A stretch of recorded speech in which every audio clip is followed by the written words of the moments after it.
Shrimati Mahua ji. Thank you honourable vice chairman sir.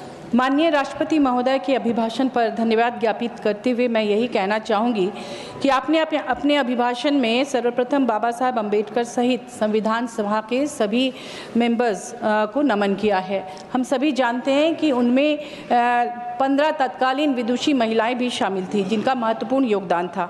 आपने कहा इस सरकार में महिलाओं को सर्वोच्च प्राथमिकता मिली है, मगर झारखंड के संदर्भ में यह पूर्णतः सही प्रतीत नहीं होता।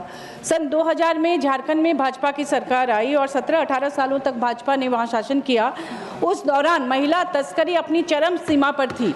पन्नालाल नामक एक तस्कर थे जिन्होंने अकेले लगभग 15,000 लड़कियों की तस्करी की थी और प्लेसमेंट एजेंसीज की भरमार पूरे झारखंड में हो गई थी और दूसरे राज्यों में ले जाकर तरह तरह से उनका शोषण होता था।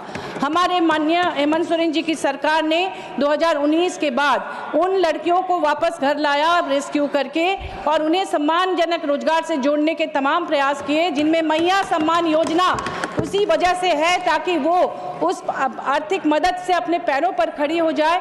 और जो स्किल डेवलपमेंट प्रोग्राम्स चल रहे हैं उनके लिए जो सावित्रीबाई फुले किशोरी समृद्धि योजना है, उनकी पढ़ाई को कंटिन्यू करने के लिए फूलो झानो आशीर्वाद योजना है, उनके लिए पोटो हो खेल योजना है, विभिन्न क्षेत्रों में वो आगे बढ़े। इसके लिए जो तमाम योजनाएं उन्होंने लॉन्च की हैं और सरकार आपके द्वार उन्होंने लॉन्च किया कि पहले सरकारी दफ्तरों का चक्कर लगा लगा कर लोगों के चप्पल घिस जाते थे, अब सरकार उठकर उनके द्वार पर जा रही है।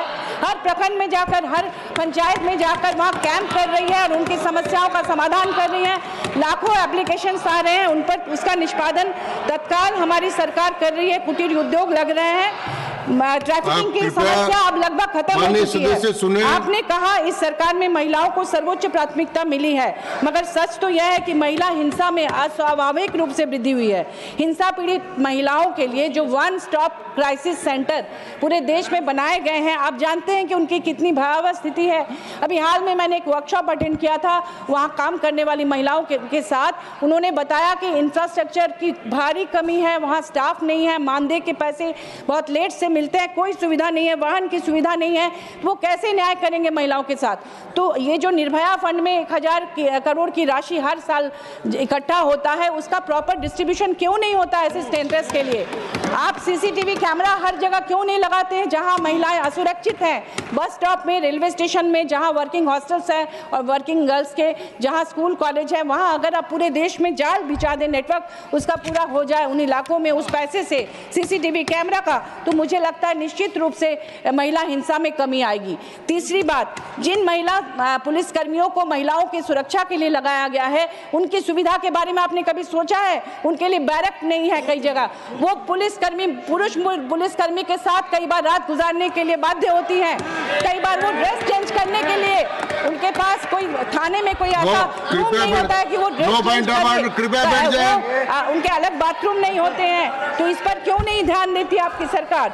एक तरफ आप महिलाओं को सर्वोच्च प्राथमिकता देने की बात करते हैं, दूसरी ओर आपकी सरकार ने वर्ष 2016-17 में एकेडमिक सेशन में झारखंड में 4096 सरकारी स्कूल को बंद करके मर्ज कर दिया और जो ग्रामीण और दुर्गम इलाके की लड़कियां हैं वो दूसरे गांव में नहीं जा पाती थी, नक्सल प्रभावित इलाके थे, तो उन्होंने ड्रॉप आउट बहुत ज़्यादा हो गया उनका स्कूल से, वो उनका नाम कट गया सुरक्षा कारणों से। लेकिन दूसरी ओर हमारे हेमंत सरकार ने शिक्षा को बेहतर बनाने के लिए सीएम एक्सीलेंस स्कूल ढेर सारे खोले हैं ताकि क्वालिटी एजुकेशन मिले और प्राइवेट स्कूल के साथ वो कम्पीट कर सके और स्मार्ट क्लासेस हो उनके लिए।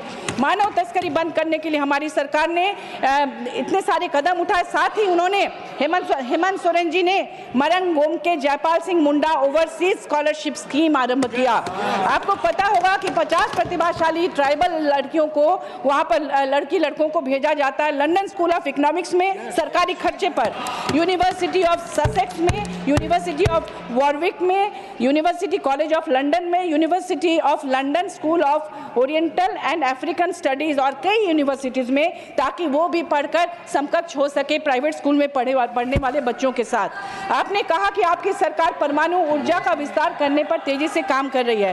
क्या आपकी सरकार ने उसके दुष्परिणामों से बचाव के उपाय पर ध्यान दिया है? झारखंड में जादूगोड़ा माइंस में जहां पर डंप करके पत्थरों को रखा जाता है, यूरेनियम वाले पत्थर को, आप जानते होंगे है कि अगर आप परमाणु ऊर्जा बढ़ाते हैं तो आपको यूरेनियम की ज़रूरत है। उसमें जब बारिश का पानी आता है वो बहकर वहाँ लोकल गारो नदी में जाती है और वहाँ से स्वर्णरेखा नदी होते हुए बे ऑफ बंगाल तक जाती है और कितने लोगों को वो बीमार करती है। ये वाटर पॉल्यूशन पर आप ध्यान नहीं दे रहे हैं और परमाणु ऊर्जा का विस्तार कर रहे हैं।